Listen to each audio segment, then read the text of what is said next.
Dear students, today we are going to see the second part of the video of chapter 8 Science 1 Metallurgy.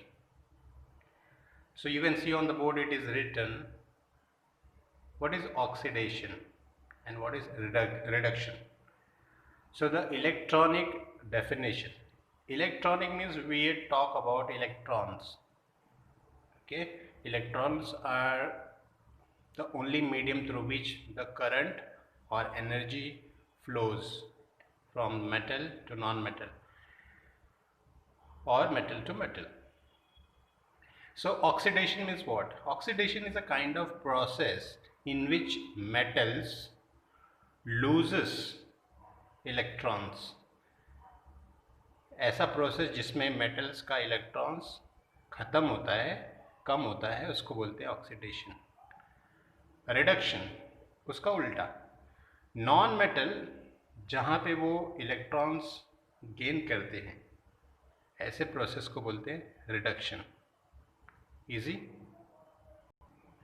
So extractions of highly reactive metals is done through reduction.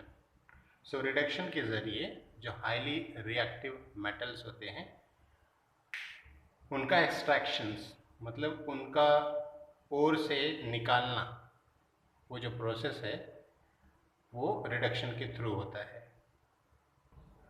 Next is extraction of aluminium. Aluminium is a kind of a metal. इसका extractions gang से और से फिर aluminium, फिर purification, ये कैसे होता है. So there are 3 steps involve in extractions of aluminium. First is concentration of bauxite ore, then electrolytic reduction of alumina, then refining. So you can see in your textbook there they have given various diagrams related to extractions of aluminium, and whatever steps are there, those steps are written point wise, so you can understand step by step what is the process of extraction of aluminium. So concentration of bauxite ore is also called as Bayer's process. So Bayer's process means it was the name of a scientist. So through this process bauxite ore concentrate किया जाता है. इस process में होता क्या है, इसमें से इस प्रोसेस को करने से एल्युमिनियम ऑक्साइड निकाला जाता है बॉक्साइट से, और फिर बॉक्साइट को कॉन्सेंट्रेट किया जाता है केमिकल सेपरेशन के ज़रिए, क्योंकि उसके अंदर आयन ऑक्साइड या फिर सिलिका मौजूद होता है, और बॉक्साइट ओर का पाउडर बनाया जाता है और फिर उसे हीट किया जाता है सोडियम हाइड्रोक्साइड के साथ में. और उसमें जब हीट किया जाता है तो बहुत हाई प्रेशर पे हीट होता है. 2 से 8 घंटे तक उसको हीट किया जाता है 140 डिग्री सेल्सियस के अंदर और एक कंटेनर के अंदर. एल्युमिनियम ऑक्साइड जो होता है वो एटमॉस्फेयर में फैल जाता है और बॉक्साइट के अंदर वो प्रेजेंट होता है, और उसके साथ साथ में सोडियम हाइड्रोक्साइड भी है जो वाटर सॉल्युबल होता है. इसका मतलब होता है कि बॉक्साइट सोडियम हाइड्रोक्साइड के साथ मिलके अलग हो जाता है. सिलिका रिएक्ट करता है सोडियम हाइड्रोक्साइड के साथ और फिर सोडियम सिलिकेट बनता है, और इसकी वजह से जो गैंग रहता है यानी जो रिमेनिंग पार्ट रहता है उसको कोई भी इफेक्ट नहीं होता है. ये सारा प्रोसेस एक कंटेनर के अंदर हो रहा है, और फिर फिल्ट्रेशन से फिल्टर करके गैंग को यानी एक्स्ट्रा मटेरियल को अलग कर दिया जाता है और उसमें से बॉक्साइट और कॉन्सेंट्रेट किया जाता है. उसके बाद में ये जो सोडियम एल्यूमिनेट है और सोडियम सिलिकेट है वो मिक्स किया जाता है पानी से और फिर ठंडा किया जाता है, क्योंकि वो गर्म निकाला गया था. 50 डिग्री सेल्सियस तक उसको ठंडा करते हैं. फिर वो हाइड्रोलाइज्ड होता है ताकि उसमें से एल्यूमिनियम हाइड्रोक्साइड निकल सके। और लास्ट में उसको फिल्टर करके पानी से धोते हैं, सुखाते हैं और 1000 डिग्री सेल्सियस पे प्योर एल्यूमिनियम ऑक्साइड बन जाता है। तो ये प्रोसेस हो गया कॉन्सेंट्रेशन ऑफ बॉक्साइट ओर का। इसी तरह इलेक्ट्रोलाइटिक रिडक्शन ऑफ एल्यूमिना होता है। Electrolytic reduction, electrolysis of alumina, इस प्रोसेस के अंदर इलेक्ट्रोलाइटिक सेल्स होते हैं और जो रेक्टेंगुलर स्टील के टैंक में ग्रेफाइट के साथ में लटकाए गए होते हैं, यानी रखे गए होते हैं। और ये जो ग्रेफाइट होते हैं वो कैथोड की तरह काम करते हैं और जिस रॉड में उनको कनेक्ट किया गया होता है उस रॉड को हम एनोड्स बोलते हैं। तो एल्यूमिना जो होता है वो बहुत ही हाई मेल्टिंग पॉइंट की होती है, मतलब 2000 डिग्री सेल्सियस के ऊपर ही वो मेल्ट होता है। Electrolysis of alumina is carried out at low temperature by dissolving it in मॉल्टन cryolite. मॉल्टन cryolite का मतलब Na3AlF6।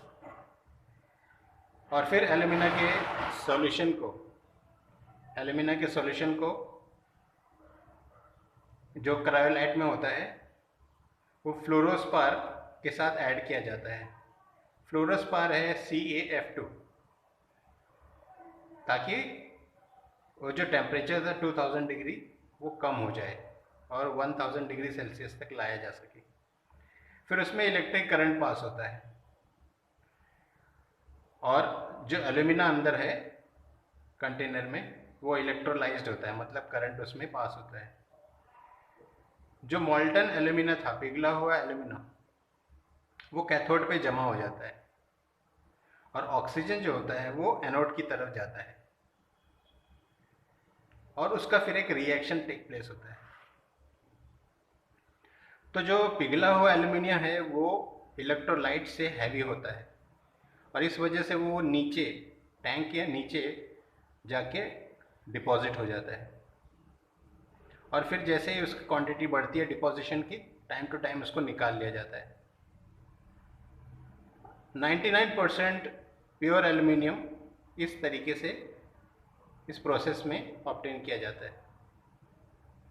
ऑक्सीजन जो होती है वो कार्बन एनोड के साथ में रिएक्ट करती है और कार्बन डाइऑक्साइड गैस बनती है, क्योंकि एनोड जो होता है वो ऑक्सीडाइज्ड हो जाता है इस प्रोसेस के अंदर और इसी वजह से उसको बार बार चेंज करना पड़ता है एनोड को, क्योंकि करोसिव हो जाता है। ठीक है, तो ये प्रोसेस है इलेक्ट्रोलाइसिस ऑफ एल्यूमिना। और रिफाइनिंग का मतलब तो आपको पता ही है कि जब कोई भी चीज़ तैयार हो जाती है तो उसको हम साफ़ करते हैं ताकि वो प्योर फॉर्म में यूज़ की जा सके, यूजेबल हो डेली लाइफ में, या फिर जो भी हम उस चीज़ से मैन्युफैक्चर करना चाहें उस मेटल से उसको कर सकें। तो refining process is the last process in extraction of aluminium. Friends, corrosion का नाम तो आपने सुना ही होगा। कोरोजन मीन्स किसी भी मेटल में जंग लगना, right. Corrosion is a degradation मतलब किसी भी चीज़ की वैल्यू कम होना। तो अगर कोई भी मटेरियल की वैल्यू कम हो जाती है एनवायरनमेंट में रिएक्शन की वजह से, तो उसमें कोरोजन हो जाता है। कभी आपने देखा है कि जो आयरन बार्स होते हैं या ग्रिल्स होती है आपकी खिड़की के, वो बारिश के वक्त या बारिश के बाद में वो कोरोजिव, उसमें कोरोजन आ जाता है और उसके ऊपर जो कोटिंग होती है वो निकलने लग जाती है। आपने ये भी देखा होगा कि जो कॉपर के वेसल्स होते हैं, बर्तन होते हैं, चाहे वो कोई भी कंटेनर हो, तो आप देखोगे कि अगर वो बहुत दिनों से साफ़ नहीं किए गए तो उसके ऊपर ना अलग अलग कोरोजन इफेक्ट आना लग जाता है और उनकी शाइन ख़त्म हो जाती है। जो ग्रीन कलर से कोट आ जाता है उसके ऊपर, ठीक है, उसको कॉपर कार्बोनेट बोलते हैं, CuCO3। आपने ये भी देखा होगा कि सिल्वर की जो ज्वेलरी होती है या मूर्तियाँ होती हैं, वो हवा में अगर ज़्यादा दिन तक खुले में रखी गई तो वो भी ख़राब हो जाती है। उनके ऊपर ब्लैक सिल्वर सल्फाइड आ जाता है, Ag2S। तो ये सब क्या है? ये सब कोरोजन के एग्जाम्पल्स हैं। जो गाड़ियाँ पुरानी हो जाती है उनको फेंकना पड़ता है।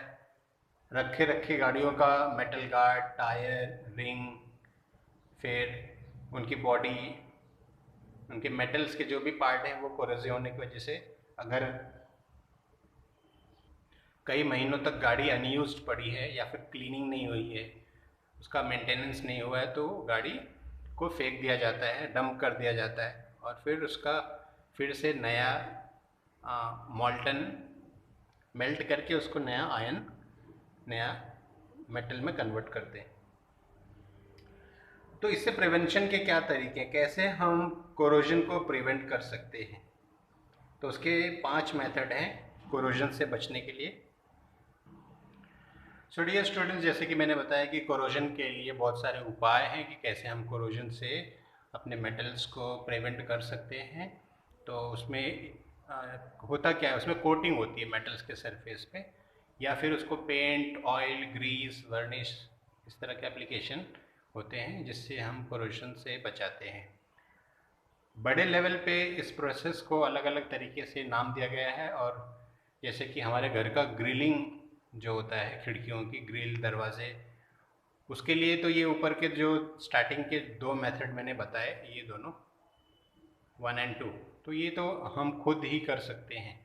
लेकिन बड़े लेवल पे करना है, कंपनी लेवल पे, या बहुत ज़्यादा मेटल है जो कोरोजिव हो गया है, उसके ऊपर कोरोजन का इफेक्ट हो गया है, तो उसको कैसे हम सही करेंगे, प्रिवेंट कैसे करेंगे? तो फर्स्ट मेथड है गैल्वेनाइजिंग। गैल्वेनाइजिंग मेथड में तो क्या करते हैं कि एक बहुत ही पतला सा लेयर मेटल्स के सरफेस पे कोट कर दिया जाता है। मतलब उस मेटल को जिंक के मिक्सचर में, जिंक के सॉल्यूशन में डाल दिया जाता है और फिर उसके ऊपर एक हल्की सी कोटिंग आ जाती है, फिर वो चीज़ कोरोजन होने से बच जाती है। दूसरा है टेनिंग। टेनिंग मीन्स ऊपर से एक पतला सा लेयर क्रिएट करना। तो मोल्टन टिन जो होता है, कोई भी पतरा होता है या कोई भी शीट होती है, तो उसको मेल्ट किया जाता है और उसके अंदर मेटल को डाला जाता है। तो जैसे कि आप अपने घर पे देखोगे, सीढ़ियों की पाइप, खिड़कियों के फ्रेम, ये सब कोटिंग किया होता है ब्लैक कलर या रेडिश कलर में या ब्राउनिश में, तो वो मोल्टन टिन कोटिंग हो गया। Next is anodisation. एनोड, जैसा मैंने बताया था कि करंट पास करते हैं जिस रॉड से कैथोड के लिए, उसको एनोडाइजेशन बोलते हैं, एनोड्स बोलते हैं। तो उसमें होता है क्या, इलेक्ट्रोलाइसिस प्रोसेस से मेटल्स को कोट किया जाता है। जो भी मेटल होगा उसी मेटल का ऑक्साइड उसके ऊपर कोट किया जाता है, तो उसको एनोडाइजेशन बोलते हैं। Next method is electroplating method for prevention of corrosion.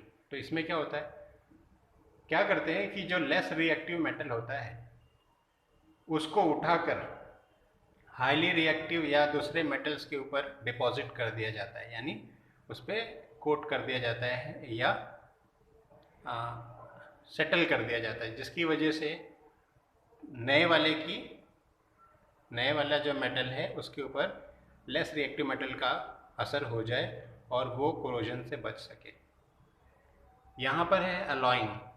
Alloying मतलब होता है कि 2 या 2 से ज़्यादा मेटल्स को यूज़ करके कोई नया मेटल बनाना। तो इस तरह के जो मेटल्स होते हैं, जैसे ब्रास हो गया जिसको हम पीतल बोलते हैं, स्टील हो गया, तो ये सारी चीज़ों पे कोरोजन नहीं लगता है। और ब्रास जो है वो कॉपर प्लस जिंक से बनता है, तो 2 से ज़्यादा मेटल हो गए। स्टील में भी Fe मतलब आयन, C मतलब कार्बन, Cr मीन्स क्रोमियम, इस तरह की चीज़ें अलग अलग मेटल्स यूज़ करके उनका एक डेफिनेट प्रोपोर्शन होता है, एक रेशियो होता है, उतनी क्वांटिटी में ही मिक्स किया जाएगा और फिर वो शाइनिंग हो जाता है। तो इस तरीके से अलॉइंग होती है अलग अलग मेटल्स की। तो ये जो सारे मेथड्स मैंने बताए, ये हैं preventions of metals from corrosion. तो इसी के साथ में ये लेसन यहाँ कंप्लीट होता है, मेटलर्जी। आई होप मैंने इसको शॉर्ट और इजी तरीके से आपको समझाने की कोशिश की और आपको समझ में आया होगा। और बाकी जो आपका रोल है इस लेसन को लेकर, तो जैसे मैं हमेशा कहता हूँ कि लेसन को रीड करो, समझने की कोशिश करो, कुछ डाउट है तो पूछ लो, और फिर कुछ ऐसे नए नए शब्द जो आपको समझ में आते हैं और ऐसा लगता है कि आपकी लाइफ में आगे भी काम आ सकते हैं, उनको अच्छे से दिमाग में बिठा लो। और कोई डायग्राम है तो उसको प्रैक्टिस करना है, क्योंकि एग्ज़ाम्स में डायग्राम के साथ में एक्सप्लेनेशन पूछते हैं। ऑब्जेक्टिव्स के लिए आप या तो डाइजेस्ट से तैयारी करो या तो टेक्सचुअल तैयारी करो। जितना आपकी तैयारी होगी उतना कॉन्फिडेंस ज़्यादा होगा। और सबसे पहले रीडिंग, उसके बाद टेक्स्ट बुक के पीछे के जो क्वेश्चन है उसको सॉल्व करना, फिर उसके बाद आता है डाइजेस्ट प्रिपरेशन। तो इस तरीके से आप अपने आप की तैयारी कर सकते हो साइंस में। So thank you very much for your cooperation. God bless you. Take care. Bye.